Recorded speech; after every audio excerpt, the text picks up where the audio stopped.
우리 지난 시간에 에스겔 1장 1절만 가지고 했었습니다. 그래서 에스겔이 과연 어떤 사람인가 하는 얘기를 했었는데, 1장 1절에 나오는 얘기에 의하면은 에스겔은 조금 이제 정리 삼아 이야기하면 빨리 정리합니다. 에스겔은 요시야 왕 때 태어난 사람이에요. 특별히 요시야 왕이 종교개혁을 막 일으킬 때, 요시야의 아버지는 아몬이라는 자였고, 또 그 할아버지는 므낫세라고 하는 자였는데, 므낫세는 55년 통치했고 아몬은 2년 통치했어요. 57년 동안을 정말 유다를 말아먹은 악한 왕들이었습니다. 그랬는데 그 아들로서 태어난 요시야가 정말 이 종교개혁을 한 20세서부터 종교개혁을 막 실시를 하게 되는데, 바로 그 어간에 태어난 인물이 누구냐? 에스겔이다라는 거예요. 그래서 에스겔이 이렇게 종교개혁 시기에 태어났지만, 그가 어릴 때는 종교개혁의 그 의미도 모르고 종교개혁이 어떻게 이루어졌는지 어리니까 잘 몰랐을 거 아닙니까? 그런데 그가 세월이 지나서 13살 되었을 때, 그 종교개혁을 했던 훌륭한 왕 임금 요시야가 무깃도라고 하는 곳에서 그만 애굽과 전쟁을 하다가 39살 나이에 일찍 요절을 하고 죽게 돼요. 그러니까 참 가슴 아픈 일이었죠. 정말 국가적인 슬픔이었습니다. 아마 13살 난 요시야도 그런 어떤 훌륭한 왕의 죽음에 대해서 13살 나이면 알만한 나이 아니겠습니까? 굉장히 슬퍼했을 거예요. 그리고 요시야 왕이 죽은 다음에는 이제 요시야의 아들들이 왕이 되기 시작을 하는데, 처음에는 그 요시야의 그 둘째 아들 정도가 왕이 됐어요. 그러다 보니까 첫째 아들이 둘째 아들이 왕이 된 게 불만이어가지고 애굽의 도움을 요청을 해가지고 이 둘째 아들, 왕이 된 둘째 아들 3개월밖에 왕노를 못했는데 애굽에 끌고 가서 죽여버리고, 그리고 자기가 애굽의 도움을 얻어서 왕위를 찬탈하게 되죠. 그러니까 말도 안 되는 사건이 요시야 죽은 이후에 막 벌어지는 거야.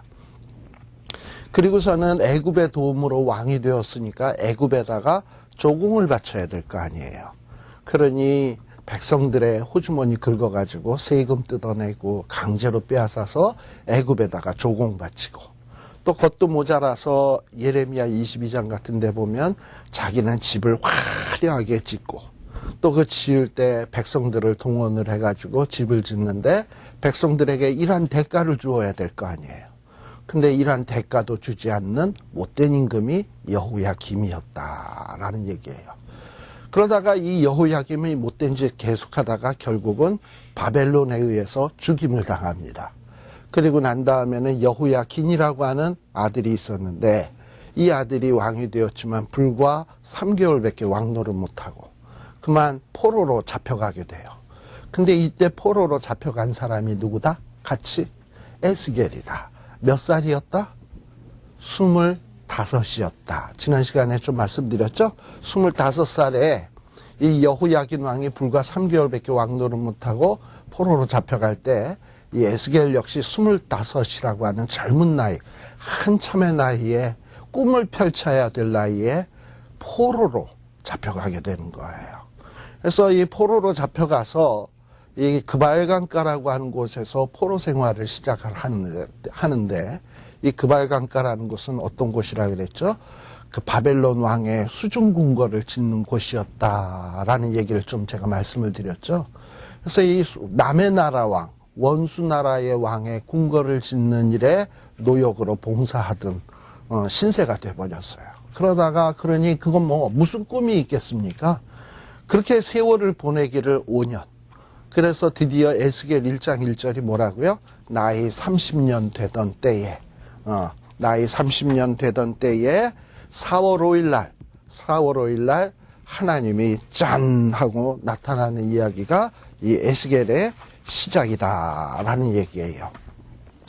사실 지금 제가 좀 간략하게 말씀을 드렸습니다만, 참 에스겔의 상황은 절망적인 상황입니다. 정말 13살 이후서부터는 나라가 개판이었고, 또 포로로 잡혀왔고, 꿈도 펼칠 수 없고, 나이 30이면 에스겔은 제사장이 되어야 될 나이인데 포로 신세고, 뭐가 있습니까? 그렇잖아요? 절망이지. 아무것도 자기 힘으로 할 수 있는 것이 없어요. 그런데 이런 절망을 극복을 하려면 뭐가 있어야 되냐 하면 비전을 봐야 합니다. 꿈을 봐야 된다라는 거예요. 바로 이 에스겔이 1장에 나오는 내용을 보면 이제 2절서부터 1절 끝부분에 보면 하나님이 뭘 보이시니? 이상을 보이시니. 바로 이런 절망 중의 상황에 있는 이 에스겔에게 하나님이 찾아오셔가지고 하늘을 여시면서, 그리고 하나님이 에스겔에게 놀라운 이상들을 보여주기 시작을 합니다. 바로 이 이상을 보았기 때문에 에스겔이 선지자로서 그 어려운 사역을 감당할 수 있게 된 거예요. 우리가 성경에 보다 보면 이사야 선지자도 우시야 왕이 죽던 해에 성전에 들어가서 그만 하나님의 영광스러운 모습을 보았어요. 그러면서 그 영광스러운 모습을 본 다음에 비로소 선지자 사역을 시작을 했어요. 또 우리가 잘 아는 누굽니까? 그 바울이라고 하는 선지자도 처음에는 그 예수 믿는 사람들을 핍박하고 얼마나 못된 짓 많이 한 사람이었습니까? 그런데 어느 날 예수 믿는 사람들을 핍박하기 위해서 다메섹까지 가다가 다메섹 도상에서 영광의 주님을, 부활의 주님을 만났어요. 그 주님을 만난 것이 이 사울에게 있어서 바울이 되는 완전히 터닝 포인트가 되게 된 거예요. 인생이 바뀌어져 버렸어요. 또 우리가 성경에 보면 사도 요한계시록을 썼던 사도 요한도 patmos섬이라는 곳에 끌려갔어요. 그곳에서 뭐 하고 있었냐? 그 채석장이라 그래가지고 돌 깨고 그 무거운 돌 날르고 이러는 형편에 있었어요. 거기에 그 섬에서 그런 일을 하고 있는데 무슨 희망이 있고 무슨 미래가 있겠습니까?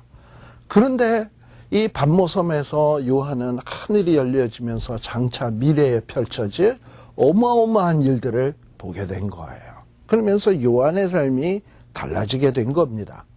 우리도 역시 마찬가지예요. 살다가 보면 우리들이 정말 내 힘으로 뭐를 어찌할 수 없는 상황이 왜 안 오겠습니까? 언젠가 그런 정말 확 막히는 듯한 상황이 올 거예요. 그런데 동서남북 사방은 막혀 있는지 모르지만 우리가 어디는 뚫려 있다고 보셔야 되냐면 하늘은 뚫려 있어. 아시겠어요? 그러니까 우리가 사방으로 우겨싸임을 당해도 어딜 쳐다봐? 하늘을 쳐다봐. 하나님을 찾아. 환난 날에 하나님을 불러. 하나님, 도대체 상황이 답답해서 이게 뭡니까? 도대체 어떻게 이럴 수가 있습니까? 이런 마음이 든다 하더라도 그 말을 누구한테 하냐 하면 그냥 오만 남편 잡고 자식 잡고 주변에 있는 사람 잡지 말고 하나님께 얘기하라니까. 뭐냐면 나 이게 지금 상황이 이러는데 도대체 이게 뭡니까? 하나님, 나 이거 이해가 안 됩니다. 어떻게 난 그래도 좀 열심히 해왔는데 나는 이렇고 저 인간은 저렇게 못되게 했는데 저렇게 잘 먹고 잘 살고 어떻게 이럴 수가 있습니까? 이거 말이 안 되지 않습니까? 근데 그 따지고 싶은 거를 누구한테 하냐 하면 하나님께 하라고요. 하나님은 우리가 막 따지고 그래도 그거 다 들으셔. 이해하셔. 다 하시니까.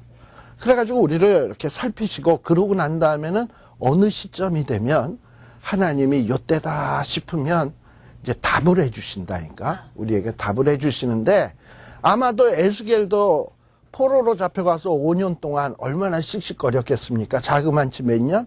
5년. 우리가 왜 잡혀와야 됩니까? 뭐 이런 거에서부터 시작했겠지. 또 그 다음에 그 왕의 그 원수 같은 왕의 궁궐 지으면서 내가 왜 일을 해야 돼? 내가 제사장인데. 뭐 이랬겠지. 그 다음에 흘러가는 강물을 바라보면서 그냥 이게 뭐야? 내 신세 타양살이 몇 해던가 손꼽아 헤어보니 뭐 이러고서 별의별 생각을 다 했을 거 아니에요. 그러다가 또 한숨이 푹 나면 하나님 이게 뭡니까? 이러고서는 김동길 씨 하는 말처럼 그런 말을 자주자주 했을 거 아니에요. 예. 그러다 보면 이런 세월이 한 5년쯤 되었을 때 우리 하나님이 갑자기 에스겔에게 하늘문을 여시고 이상을 보여주는 장면이 바로 그것이에요. 아마 에스겔에게 있어서 이 날은 잊을 수 없는 날이었을 겁니다. 그래서 자기가 30년 되던 해 4월 5일 날 하늘이 열리면서 내가 이상을 보았다. 또 이 날이 너무나도 의미 있는 날이었기 때문에 이 날은 어떤 날이냐? 여호야김과 더불어서 자기가 포로로 잡혀온 지 5년 되던 해였다라고 분명하게 기록을 해놓고 있는 겁니다. 자, 그런데 이 3절에 보면 바로 이 에스겔에게 임한 하나님의 이상은 어떤 것이냐? 자, 그러니까 이상만 임한 것은 아니야. 여기 3절에 보면 갈대아 땅 그발 강가에서 뭐가 임했어요? 여호와의 말씀이. 그 다음에 제사장 나 에스겔에게 어떻게 임했다? 특별히 임했다. 그래서 여호와의 권능이 내 위에 있으니라. 그러면서 이 절망 중에 있는 에스겔에게 하나님이 힘 주시기 위해서 특별히 임한 거예요. 우리 에스겔의 이름의 뜻이 뭐라 그랬죠? 하나님이 힘 주시다. 자, 에스겔을 이제 이 포로지에 있는 포로로 잡혀온 사람들에게 그들의 신앙을 격려하고 위로하기 위해서 에스겔을 사용할 거 아닙니까? 그러기 위해서는 에스겔부터가 먼저 힘이 좀 생겨야 될 거 아니에요. 그래서 하나님이 지금 이 이상을 보여주시고 말씀으로 특별히 임하는 이유는 바로 에스겔이 힘이 있어야 선지자 노릇을 하니까.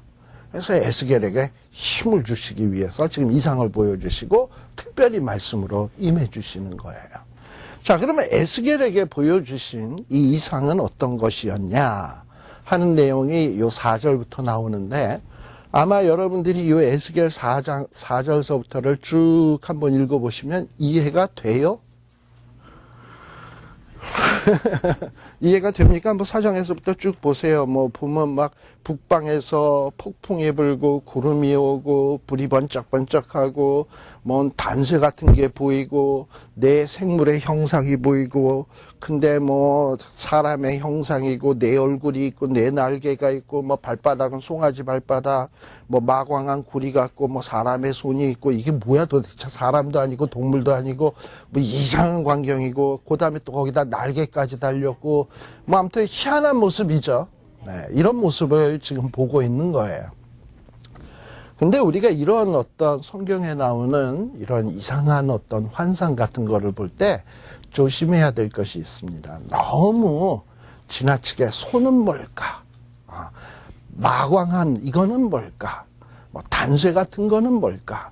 너무 이런데 매여가지고 큰 것을 놓치는 경우가 있어요. 그래서 전체적으로 이것이 어떤 건가 큰 맥에서 이해를 해야지 뭐 예를 들어서 토끼 눈은 빨갛다. 빨가른 주님의 보혈이다. 막 이러고서 눈깔 하나, 뭐 손 하나, 뭐에 이렇게까지 막 하고 시작을 하면 이게 감당이 안 돼요, 나중에. 종합이 안 돼. 그러니까는 이런 요한계시록에 나오는 거라든지 에스겔서라든지 또는 다니엘서라든지 이런 데 보면 묵시라는 것들이 좀 많이 나오잖아요.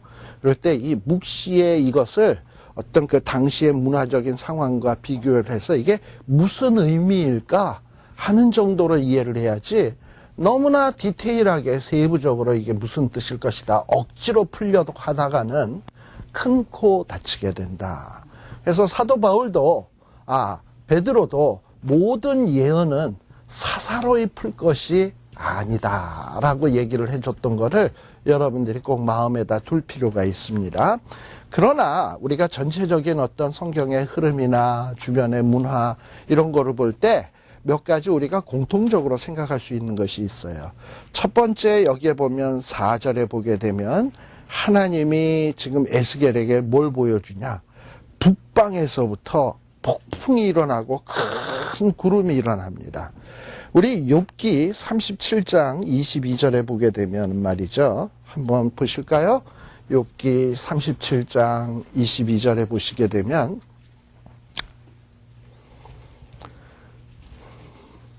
이 중동에 있는 이런 사람들은 어떤 신에 거쳐 신이 거하는 곳을 어디라고 보았냐면 욥기 37장 22절. 다 같이 한번 읽어볼까요? 시작.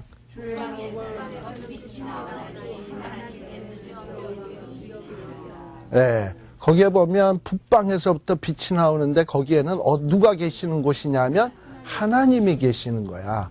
그래서 이 중동 사람들, 이 이스라엘 주변에 있는 사람들은 하나님이 계신 곳이 어디냐? 바로 저 북방에서부터 온다라는 이런 생각을 갖고 있었어요. 그러니까 이 북방에서부터 막 폭풍이 일어나고 구름이 온다라는 얘기는 뭘까요? 이제 우리가 여태까지 예레미야와 뭐 이렇게 중요한 거 아니에요. 지금 제 말이 더 중요한 거예요. 이상하다. 성경 말씀이 중요한 거 아니라 그러니까 이상하네. 그러니까 지금 욥기 37장 22절은 하나님의 거처가 북방이다라는 그 얘기예요. 그러니까는 이 북방에서부터 하나님의 거처에서부터 하나님이 나오시는데 폭풍, 구름으로 막 오셔. 근데 우리들이 그동안 예레미야서와 예레미야 애가 했잖아요. 이스라엘 백성들은 하나님께서 선지자들을 부지런히 보냈지만 그 말을 들었다 안 들었다? 안 들었다.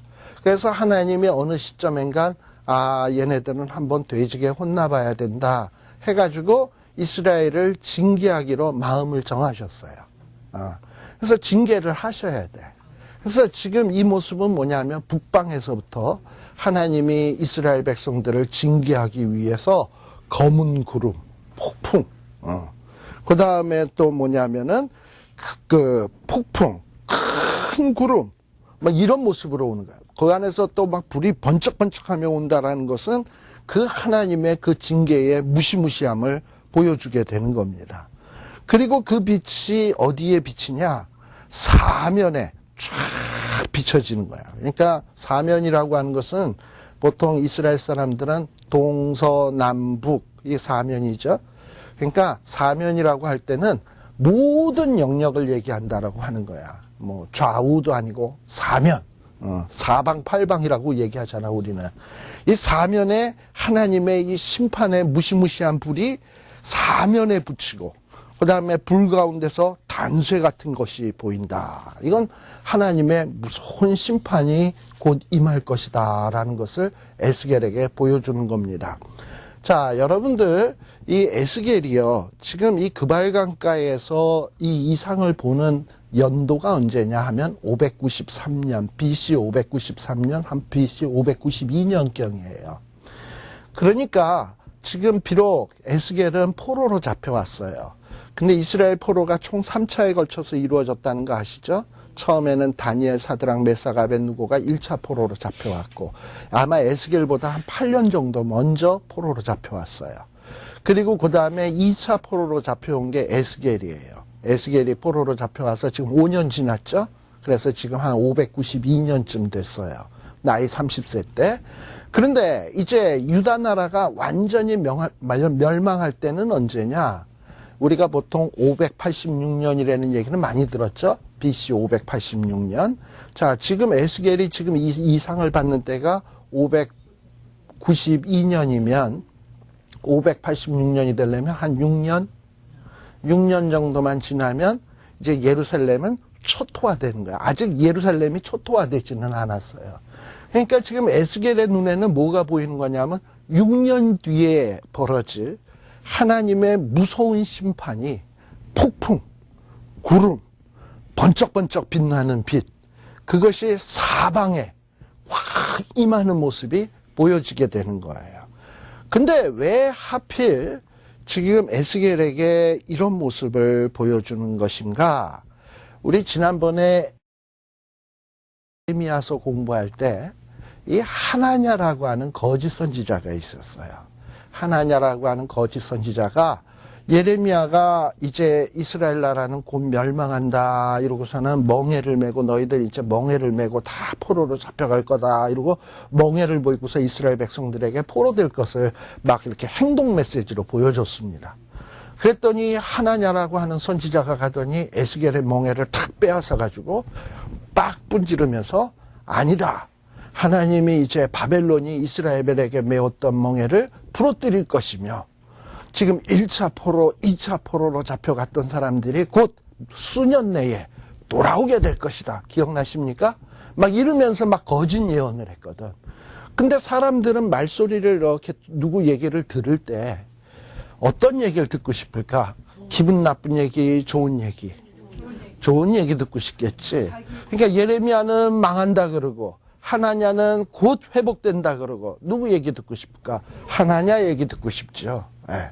그래가지고 당시에 이 거짓 선지자들의 거짓 예언으로 인해서 서로 이 에스겔처럼 포로로 잡혀온 자들도 어떤 기대를 가졌냐면 하나님이 어쩌면 바벨론의 멍에를 끊어버리시고 우리를 곧 회복시키지 않을까? 이런 기대감을 가진 거예요. 그리고 예루살렘은 안 망할 거야. 절대로. 왜? 거기는 하나님이 계신 곳이고 언약궤가 있고 이런 곳이니까 안 망한다. 바라 히스기야 때도 아수르 군대가 그렇게 떼거지로 몰려왔는데도 하나님이 18만 5천 명을 하루아침에 이스라엘 백성들의 손도 빌리지 않냐고 하루아침에 쓸어버리지 않았냐. 그러니 바벨론 군대가 또 쳐들어와도 하나님은 그런 승리로 이기실 거야. 뭐 이런 기대감을 가지고 있은 거예요. 그런데 지금 하나님은 아니다라는 거지, 에스겔에게. 6년 뒤면 폭풍의 구름이 예루살렘에 몰려올 것이고 번쩍번쩍 빛나는 그 빛이, 심판의 빛이 예루살렘을 뒤덮게 될 것이다 라는 것을 지금 보여주고 있는 거예요. 자, 그러다 보니까 어쩌면 에스겔은 이런 마음을 갖고 있었는지 몰라요. 그발강가에 포로로 잡혀와가지고서는 야, 우리가 이제 진짜 하나님 앞에 버림을 받았나 보다. 그리고 이제 하나님은 이제로부터는 전혀 우리를 위하여 일을 안 하시나 보다. 그리고 우리는 이제 더 이상 하나님과 관계가 없나 보다. 그리고 우리에겐 더 이상 희망이 없나 보다. 이런 절망 가운데로 딱 떨어진 거야. 근데 이 절망 속에 있는데 지금 누가 찾아오신 거냐면 하나님이 찾아온 거예요. 그러면서 하나님이 찾아와서 하는 얘기는 이거야. 너 내가 아무 일도 안 한다고? 아니야. 이제 6년 있으면 나는 지금 이스라엘 백성들을 징계할 거야, 일단은. 지금 그 하나님이 일하시겠다라는 걸 지금 보여주는 거예요. 자, 그런데 5절에 보면 이렇게 하나님이 심판할 것을 보여주면서 그 안에 뭐가 보이냐? 네 생물의 형상이 나타나. 역시 아까 앞에서도 보면 사면이 나오는데 여기서도 또 네 생물의 형상이죠. 생물의 형상이 나타나는데 이 생물의 형상은 어떠하냐? 사람의 형상이래. 그리고 얼굴도 있고 날개도 있어요. 도대체 이 네 생물의 정체는 뭐냐라는 거예요. 자, 여러분들이 9장 3절을 한번 볼래요? 에스겔서 9장 3절에 보시게 되면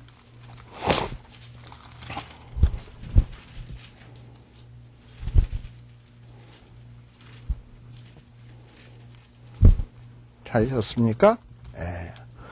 거기에 보면 9장 3절에 보면 그룹에 머물러 있던 이스라엘 하나님의 영광이 올라 성전 문지방에 이르더니 여호와께서 그 가는 베옷을 입고 서기관의 먹그릇을 찬 사람을 불러 뭐 이러고 돼 있죠. 거기에 보면 그룹이라는 말이 나오죠. 예. 바로 요 네 생물의 형상은 누구냐 하면 그룹이야. 그룹이 뭐냐 하면은 천사야. 천사. 10장 20절도 한번 보세요. 그것은 에스겔서 10장 20절. 그것은 내가 그발강가에서 본 바 이스라엘 하나님의 아래에 있던 뭐다? 생물이라. 그들이 뭐인 줄을 그룹들인 줄 내가 안지라. 그들에게는 얼굴이 몇 개 있어? 4개 있고 날개도 4개 있고 날개 밑에는 사람의 형상이 있는데 바로 그 형상이 어디서 보았던 거냐면 그발강가에서 보았던 거야. 그러니까 지금 여기에 나오는 네 생물은 이상한 동물이 아니라 누구냐 하면 천사들인 거예요. 천사들인데 이 천사들이 넷으로 돼 있어. 아마 사방을 맡고 있는 천사들인 것 같아. 동서남북을 관할하고 있는 하나님이 부리시는 천사들. 근데 이 천사들의 모습을 보았는데 이 천사들의 모습들은 어떠하냐? 거기에 보면 다리는 곧고, 아마도 이 다리가 곧다라는 것은 뭐 이 천사들이 아주 그 강직하고 정직하고 그 심성이 곧은 것을 보여주는 어떤 이미지인 것 같아요. 곧고 또 송아지는 송아지 발바닥 같고 송아지 발바닥 같더라고 하는 것은, 그리고 송아지 발바닥 같고 마광한 구리 같다. 마광은 왜 하냐 하면은 불순물 같은 걸 없애기 위해서 막 갈고 이러는 거예요. 그러니까 아마 깨끗한 것을 상징할지도 몰라. 정직하고 곧고 그리고 정결하고 어떤 이런 모습이 천사들의 모습이야. 또 그런데다가 사면 날개 밑에는 사람의 손이 있어요. 보통 손은 뭐 하는 거냐면 뭔가 일을 할 때 이 손이 일을 하지 않습니까? 그러니까 아마도 이 천사들은 하나님이 어떤 명령을 하시게 되면 그 손으로 하나님의 명령하신 것들을 막 실행하는 걸 거야.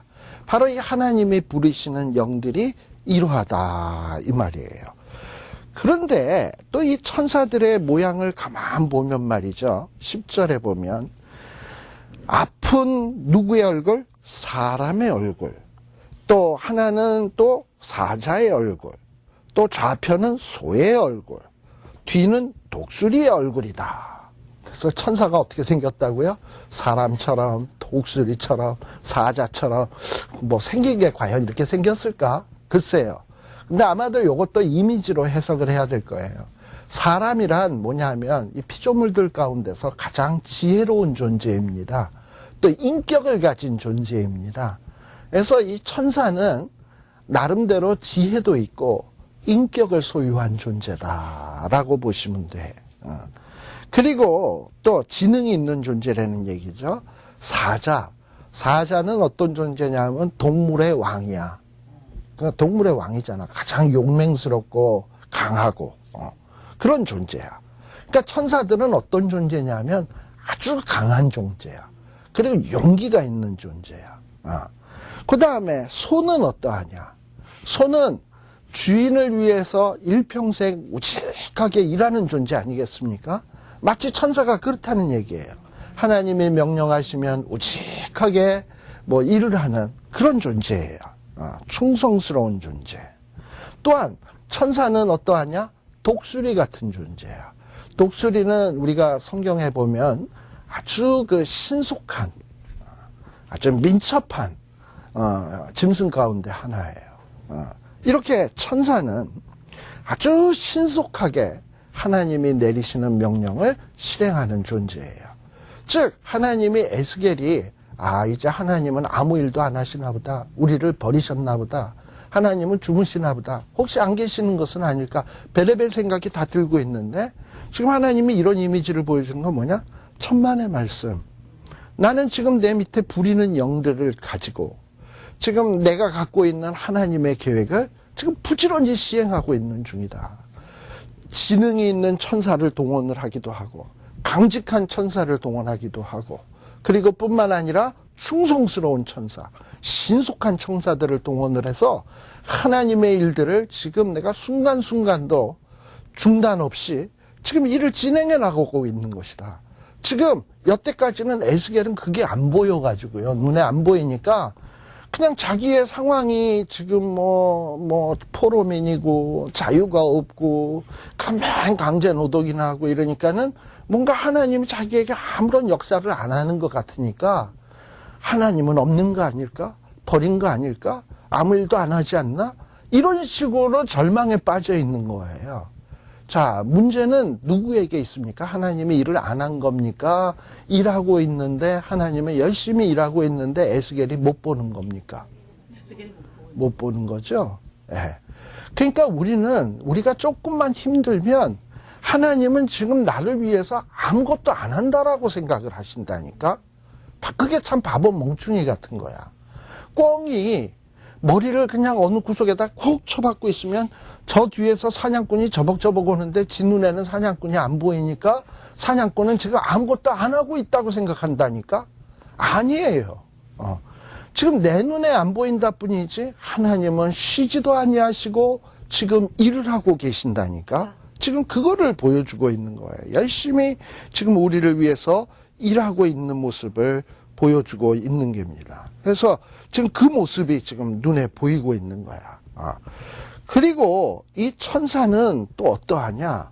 거기에 보면은 그 9절에 보면 날개가 다 서로 연하였다 그랬잖아. 날개가 있는데 날개가 서로 다 연결이 돼 있다 그러잖아요.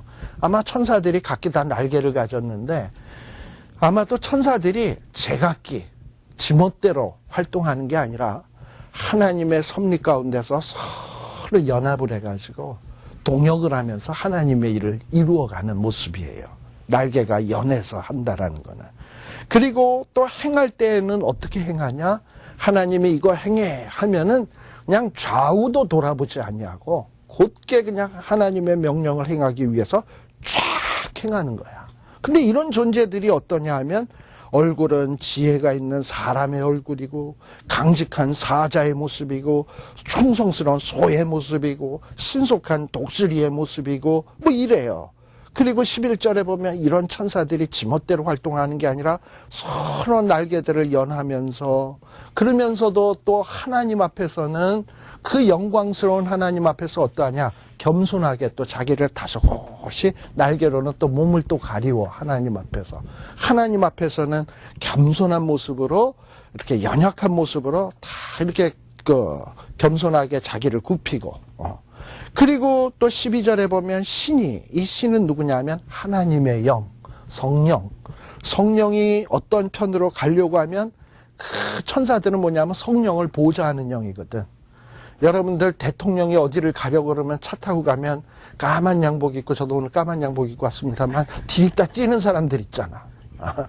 대통령이 쫙 가면 그냥 막 뛰잖아, 앞서서. 그러니까 하나님의 신이 어디를 가려고 그러면 천사들은 옆에서 막 움직이는 거야. 여기에 보면 막 어느 편으로 그러면 상명들이 막 그대로 가되 돌이키지 않냐고 일제로 앞으로 가면서 성령의 갈 길을 쫙 준비를 해.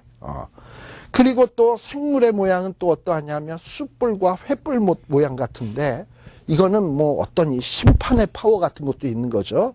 그 불이 생물 사이에서 오르락내리락 하면서 그 불에 광채가 있고 그 가운데서 막 번개가 나고 그리고 그 생물들의 왕래는 뭐 같더라? 번개같이 빨랐다. 라는 거예요.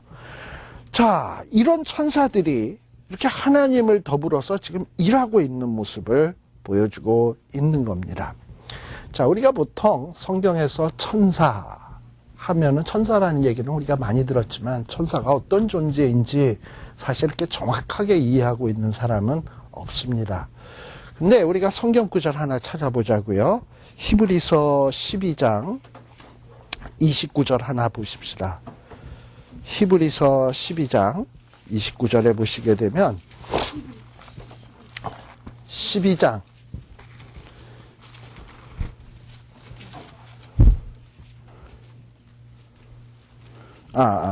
잠깐만요.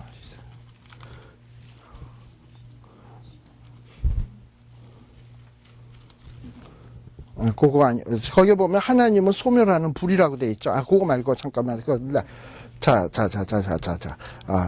제가 조금 이따 다시 얘기할게요. 아무튼 이렇게 천사들이 막 지금 막 움직이는 이런 모습을 에스겔에게 보여준 거예요. 자, 이 이유는 뭐냐면 절망에 빠져 있는 에스겔에게 지금 하나님이 뭘 보여주는 거냐면 하나님은 너를 지금 버려두고 나 몰라라 하는 것이 아니라 지금 너를 뭐 하냐면은 너를 지키고 있는 것이다 라고 하는 것을 분명하게 지금 보여주고 있는 내용입니다. 자, 사무엘 하입니다. 제가 지금 아까 조금 전에 읽으려고 했던 게 사무엘 하 22장. 자, 이 사무엘 하 22장은요, 다윗의 노래예요. 그런데 이 다윗의 노래에 보면 천사가 과연 어떤 존재인지 하는 것을 우리에게 잘 보여주고 있습니다. 22장 11절. 22장 11절. 자, 거기에 보면은 22장 11절에 보면 천사가 지금 뭐 하고 있습니까? 그룹을 달고 나르시며 바람 날개 위에 나타나셨도다. 그러면서 하나님이 이 그룹을 탈고 막 날라. 그리고 그룹들은 뭐냐면 하나님을 등에 업고 막 날라. 이게 얼마나 장엄한 모습입니까? 이런 모습들을 보여주면서 지금 하나님이 쉬지 않고 지금 하나님의 백성들을 위해서 일하고 있다라는 모습을 지금 보여주고 있는 거예요. 자, 그런데 또 그 다음에 15절서부터 보면 또 생물을 이렇게 보니까는 뭐가 또 보이냐면 바퀴가 하나 보여.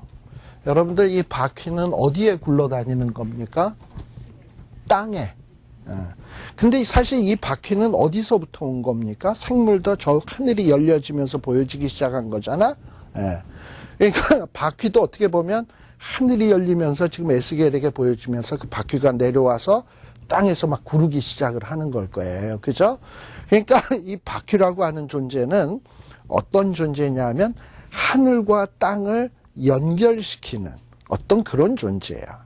즉, 다시 말하면 이 땅 위에서는 계속해서 지금 하나님의 뜻이 이루어져 가고 있는 거야. 바퀴가 굴러가듯이.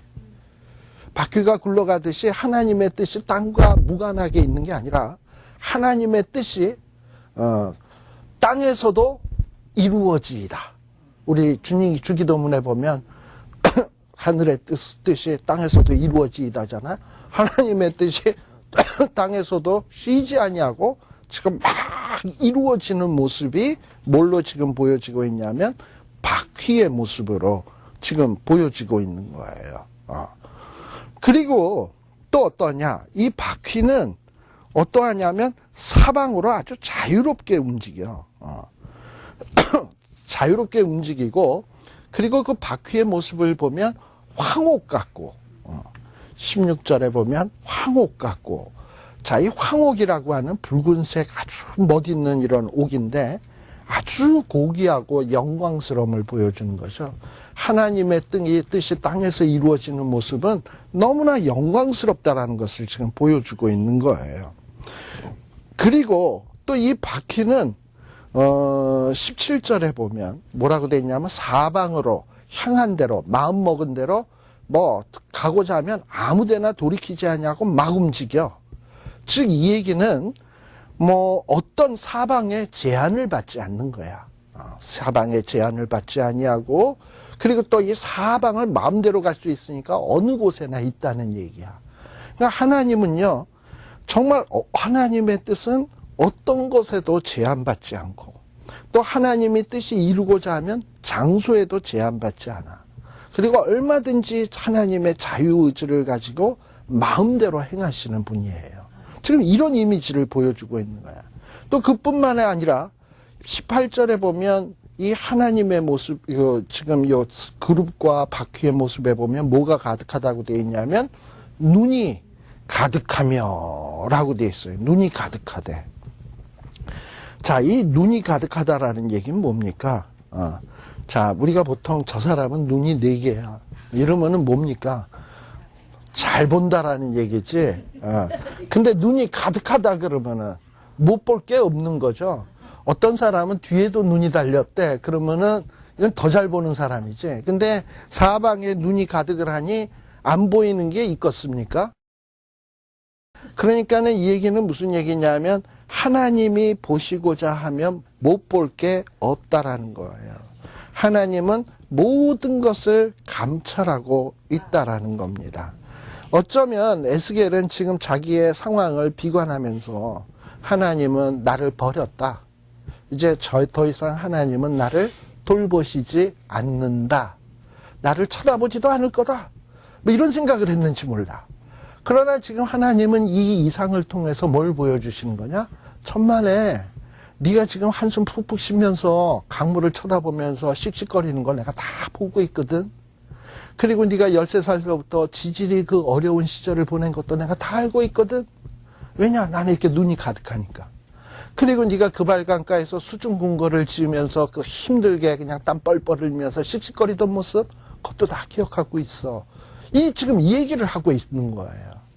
우리들도 이런 생각을 해야 되는 거예요. 어려운 일이 있을 때 하나님이 나를 안 보신다? 천만의 말씀. 하나님은 눈이 가득하신 분이다. 그리고 나의 모든 것을 보고 있는 분이다. 그룹을 타고 나르시면서 천사들을 부르시면서 역사 속에서 아직도 일하고 계시는 하나님이시다. 이런 모습을 우리들이 보아야 한다 이 말이에요. 하나님은 침묵하고 있는 것이 아니라 이 말이에요. 하나님의 뜻이 지금 하늘에서 이루어진 것처럼 땅에서도 지금 이루어지고 있는 과정 중에 있다 이 말이에요. 그래서 이런 모습을 딱 보게 되면 우리들이 어떤 생각이 드느냐. 내가 그동안에 정말 몰라도 너무 몰랐구나. 하나님이 안 보는 줄 알고 관심이 없는 줄 알았는데 그게 아니로구나 라는 것을 우리들이 알 수 있게 됩니다. 우리들이 때로는 우리 어린아이들이 좀 말을 안 듣거나 그러면은 부모가 너 이러고 야단치고선 그 다음에 한동안 말을 안 하죠. 그리고 모른 체 하죠. 부모가 아주 매몰차게 모른 체 합니다. 근데 부모가 그 아이를 모른 체 한다 그래서 진짜 안 봅니까? 싹 지나가면서 눈을 하나 요러면서 보고 있고 제가 어떻게 하나 이러고 다 보고 있잖아요. 그리고서는 지금 어떻게 하고 있나 반성을 좀 했나 안 했나 다 지켜보고 있다가 이만하면 내가 이제 돌이켜도 되겠구나 하는 거를 일일이 관찰하고 있다는 사실을 우리들이 다 경험해봐서 알고 있잖아요. 하나님도 마찬가지예요. 그러나 우리가 어릴 때 애일 때는 어때요? 엄마가 그러면 우리 엄마가 미쳤어. 드디어 날 버린 거야. 애 입장에서는 그런 생각을 하잖아. 제가 그런 얘기 했나? 제가 제일 소스라치게 놀랐던 것이 뭐냐면 우리 어머님이 화만 나면은 보따리 싼다라는 거. 왜냐하면 제가 딸, 아들, 그 다음에 제 밑에 동생이 8년 뒤에 태어났거든요. 그러니까 저는 8년 동안 독자 외아들로 큰 사람이에요. 그러다 보니까는 굉장히 귀하게 컸어요. 그러다 보니까 제일 시기하는 사람이 누구였냐면 막내 누이였거든요. 제 막내 누이, 저보다 3살 많아요. 근데 지금 이 막내 누이가 저를 맨날 어떻게 약 올렸냐 하면 사랑 빼앗기는 게 싫으니까. 너 거울 봐봐. 네가 아빠를 닮았니? 엄마를 닮았니? 누나들을 닮았니? 너는 우리 집에 딸밖에 없어가지고 아들 하나가 필요해서 제가 답심리에서 태어났거든. 답심리 옆에 그 청량리 중량교 있거든. 중량교 그 다리 밑에서 너 주워온 거야. 뭐 이렇게 저를 갖다가 이렇게 막 미혹을 시켰어요, 제 마음을. 그래가지고 그렇게 미혹을 시키면 저는 그것이 큰 상처였습니다. 진짜 그랬어요, 저는. 그런데다가 또 하나, 또 저로 하여금 당황할 수밖에 없었던 것이 뭐냐면 제게는 유모가 있었어요. 그건 유모가 있을 수밖에 없는 것이 제가 태어났을 그 순간에는 저희 아버님이 안 계셨었습니다. 저희 어머님이 저를 임신한 상태에서 우리 아버님이 미국에 유학을 오셨어요. 그래가지고 태어난 다음에 우리 아버님은 미국에 있었어. 그러니까 우리 어머니 혼자서 난 거야. 그러니까 이것도 좀 뭔가 이게 좀 과연 내가 진짜 아무튼 뭐 그런 생각에서부터 또 거기에다가 또 유모가 있을 수밖에 없었던 이유 중에 하나는 뭐냐면은 우리 어머님이 아버지는 뭐 미국에 갔는데 뭐 돈을 벌어요. 공부하러 갔으니까. 그러니까 집안 살림을 책임을 져야 되니까는 어머님이 돈을 버시느라고 저를 키울 수가 없는 거야. 그래가지고 어쩔 수 없이 저를 유모에게 맡긴 거예요. 그래서 유모가 저를 업어 키우고 이랬어요. 근데 우리 막내 누이가 그것을 이용해서 뭐라 그랬겠습니까? 실은 그 유모가 바로 그거다 이러고 얘기를 한 거예요. 그러니 제가 얼마나 그 어렸을 때 상처를 받았는지 몰라요. 그러다가 세월이 지난 다음에는 또 어떤 일이 벌어졌냐 하면 이제 그래서 저는 유모가 제 4살 때 우리 집에서 떠났거든요. 떠날 때 울면서 쫓아갔어요. 엄마인 줄 알고 진짜 저는 울면서 쫓아갔어요. 그랬는데 이제 유모는 이제 갔고 그러고 난 다음에 이제 세월이 지났는데 우리 어머님이 좀 제가 뭐 말을 안 들을 수도 있지. 애가 좀 말 안 듣는 그러니까 애지. 근데 애가 말을 안 들었다 그래서 너 말 안 들으면 난 너 버리고 나갈 거야 이러면서 장롱에서 보재기에다가 짐을 자꾸 싸. 이러고 짐을 싸면 저 무슨 생각이 들어요? 가뜩이나 난 지금 우리 어머니에 대해서 의심을 하고 있는데 저분이 진짜 나의 어머니가 아닌가 보다. 이러고서는 나가면 완전히 경기하듯이 잘못했다고 그런 거예요. 근데 우리 어머님이 보따리를 싸면서 뭐 하셨을까? 내가 정신을 차리고 있나 유심히 보셨을 거 아니야. 제 마음은 어땠을까? 우리 엄마는 우리 엄마가 아니야. 나를 버린 거야. 이러고, 그렇지만 저 엄마마저 없으면 나는 누구한테 보호를 받나? 붙잡아야 돼. 뭐 이런 마음일 거 아니에요. 그러니까는 우리 어머님은 나를 볼 때는 다 보고 있고, 나를 살피고 있는 거고, 나는 또 딴 생각하고 있는 거고. 그래가지고 우리 어머님한테 막 경기를 하고 달려들고 그랬어요. 그러니까 우리 어머님이 그게 이제 먹히니까. 말만 안 들었다 그러면 자꾸 그러시는 거야. 큰 상처였어요.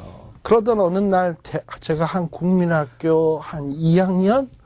그 나이가 국민학교 2학년이면 얼추 먹었는데 우리 어머님이 저를 뭘로 봤는지 몰라. 또 짐을 싸시는 거야.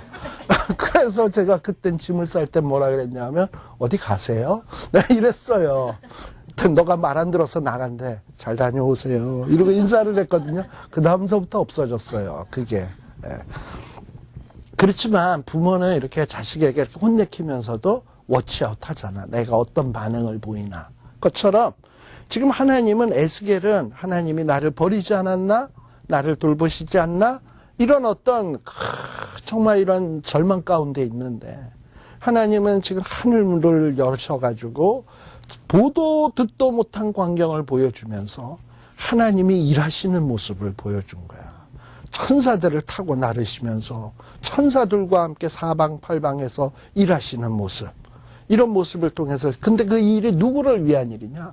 자기 백성, 이스라엘 백성들을 위해서 하시는 일들의 모습을 딱 보여주는 거예요. 그러니 이런 모습을 딱 보는 순간 아, 나는 그동안 하나님은 아무 일도 안 하는 줄 알았는데 우리를 버리는 줄 알았는데 아니구나. 이렇게 우리를 위해서 일하고 계시는구나 하면서 마음속에 큰 희망이 생겼을 거예요.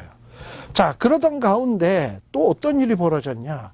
22절서부터 보면 조금 전까지는 천사들이 막 일하는 모습이 보여졌는데 22절에서는 뭐가 보였냐? 그 생물들 머리 위, 생물은 뭐라 그랬죠? 그룹 천사라 그랬죠?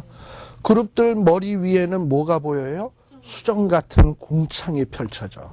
수정이 뭔지 알죠? 아주 투명하고 깨끗한 거. 정말 말로. 근데 여기에 보면 다 어떤 말로 나오냐면 수정 같은. 수정이라는 얘기야? 수정 같다라는 얘기야. 그러니까 사실은 수정보다도 더 반짝반짝하고 투명한 거겠죠? 근데 사람이 알 수 있는 것 중에서 가장 투명한 건 수정이니까 수정으로 비유를 하는 거지. 그죠?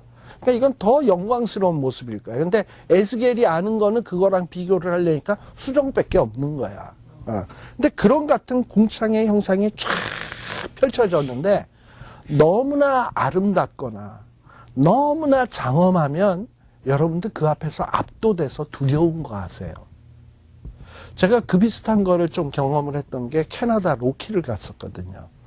캐나다 로키를 가니까 뭐 우리 대한민국이 금강산, 뭐 설악산, 뭐 삼천리 반도 금수강산 뭐 이러면서 나라의 그 경치가 굉장히 아름답다고 얘기 많이 했잖아요. 그래서 저도 한국의 산이란 산은 금강산 빼놓고서는 남한에서는 안 가본 데 없어요. 금강산은 이북이니까 못 갔지만. 그랬는데 그 캐나다 로키에 가서 그 산 바위들, 산들 이런 걸 보니까는 그냥 어떻게 산이라는 게 이렇게 생길 수가 있나? 그냥 무슨 신들이 서 있는 것 같아. 그냥 어마어마한 거대한 신들이 서서 나를 이렇게 보고 있는 것 같아. 그러니까 막 어떤 느낌이 드냐면 막 그냥 그 앞에서 압도가 될 정도로 그래요. 근데 이 지상에 있는 하나님이 7일이 뭐야? 땅을 창조한 건 하루 만에 창조한 거잖아? 하루 만에 창조한 것으로서도 사람을 이렇게 위압감을 주시는데 하나님이 거하시는 그 천상의 모습이 우리에게 우리가 눈으로 본다면 얼마나 그것이 우리를 압도하고 남음이 있겠습니까? 그런 모습을 지금 하나님이 보여주는 거야. 그걸 보는 순간 에스겔은 막 두려운 거지. 아름다운 정도가 아니라 보고서는 막 그냥 압도당해서 두려운 거야. 그런데 그 천사들도 막 날개를 막 펴서 막 날개로 움직여요. 그러나 하나님 앞에서는 두 날개로 몸을 가리워요. 막 이러고. 그리고 막 천사들의 날개 소리가 막 이게 시끄러운 소리가 아니야. 24절에 보면 맑은 물소리 같대. 천사들의 날개 소리가. 이것도 맑은 물소리 같다지. 그죠? 여러분들 맑은 물소리 들어보셨어요? 시내에 무슨 뭐 이렇게 깊은 산 계곡에서 이렇게 흘러내려오는 그 물소리 있잖아. 그 깨끗한 소리. 그런 소리인데 그것도 그거 같은 거야. 그러니까 지금 천사들의 날개 소리는 그거보다도 더 아름다운 거야. 그런데 뭐 제일 깨끗하고 아름다운 소리를 표현할 게 그것밖에 없어서 맑은 물 소리 같다 그랬어. 또 뭐라고 얘기하냐? 전능자의 음성과도 같다. 전능자의 음성, 뭐 이것도 같다니까 전능자의 음성이 뭔지는 모르는 거지. 그러니까 아무튼 대단한 거야. 그러니까 인간의 언어로 형용할 수 없을 만큼 아름답고 정말 압도적이고 이런 모습이 에스겔의 모습에 쫙 보여지고 있는 겁니다. 그리고 또 어떠하냐? 25절에 보면 그 궁창 위에서부터 음성이 탁 나는데 소리가 막 하나님의 목소리가 탁 들리니까 생물들은 탁 날개를 들이고 말씀만 하시옵소서 하고 듣는 모습이 쫙 보여지는 거지. 예. 그리고서는 하늘 위에서 보여지는 광경이 뭐냐면 궁창 위에 보좌의 형상이 쫙 보여져요.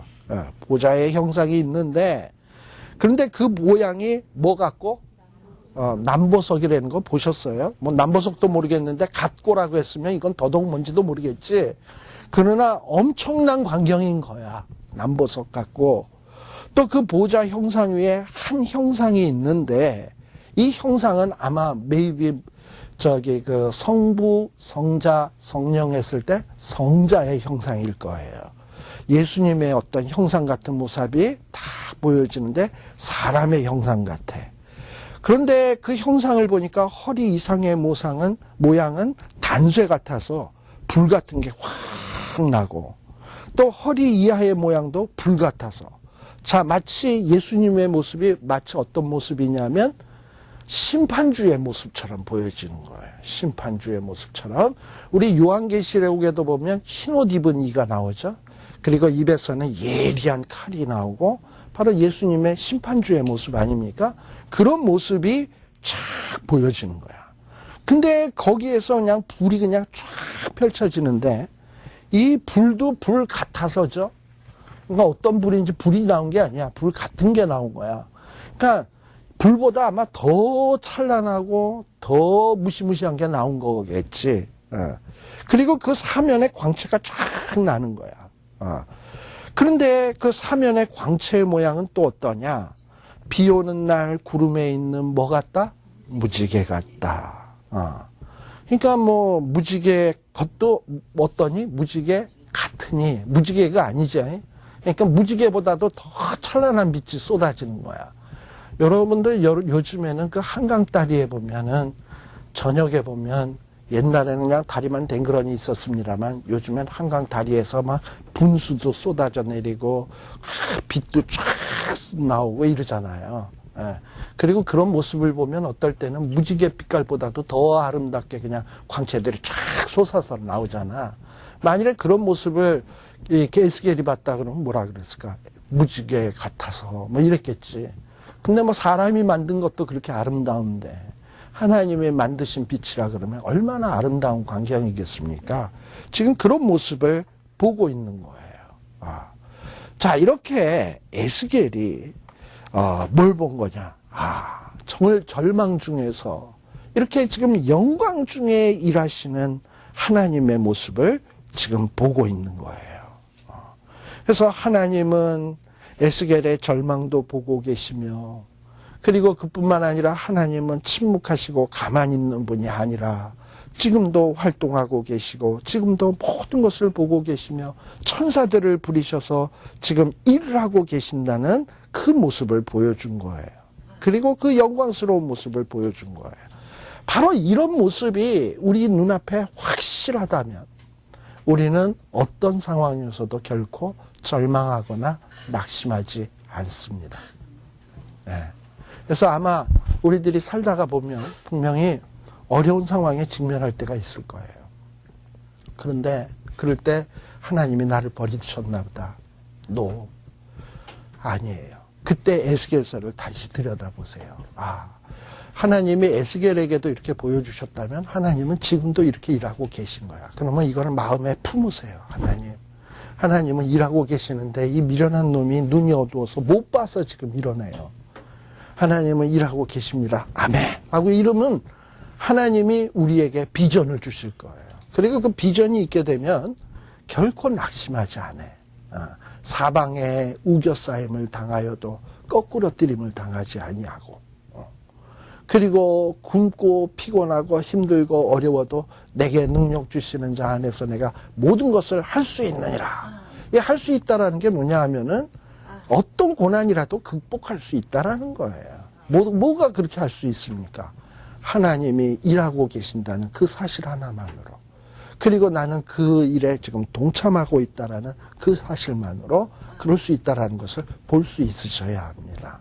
그래서 지금 이 에스겔에게 이런 영광스러운 모습을 보여주고 있다. 이게 1장의 내용이다라는 것을 기억하시고 우리 잠시 쉬었다 또 요 2장에 나오는 내용들을 또 같이 한번 살펴보도록 하겠습니다.